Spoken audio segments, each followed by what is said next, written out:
Dunyodagi uchiga chiqqan aldoqchiman. 3 ta tosh turibdi. Xohlasang tosh deylar, xohlasang rezinka deylar. Qo'limda boshqa hech narsa yo'q. Bitta qarsak cholasizlar, keyin boshlayman. O'ngdan chapdan o'ngga.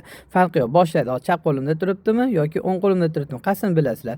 O'ngda chapga, chapdan o'ngga oldim qo'ydim. Endi urib qo'ydim, toshga solib qo'ydim, yopib qo'ydim va buni ham yopib qo'ydim. Sizlar qayerda o'ylaysizlar? Hali ham o'ngda deyapsam, yo'q, bu joyda emas. Endi chapni qarab ko'rasizlar va yana oldim sherigini va tushib ketib qoldi. Uzr so'raymiz va yana olamiz, solamiz, qo'yamiz, oldik o'ngga chapga o'ngga. Endi buni olamiz, solamiz. Sizlar qayerda o'ylaysizlar? Hali ham tepada o'ylaysizlar, ikkitada o'ylaysizlar, bittada o'ylaysizlar. Bari bilmaysizlar. Mana bu joyda aslida yo'q.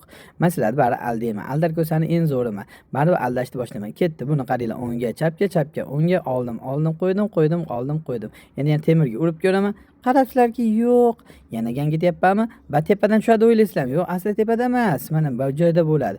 Bu joyda yo'qmi? Uga olib qo'ydim. Bu joyda yo'qmi? Bu yerga olib qo'ydim. Ikkinchisi bittasi qani? Mana sizlarni baribir aldadim.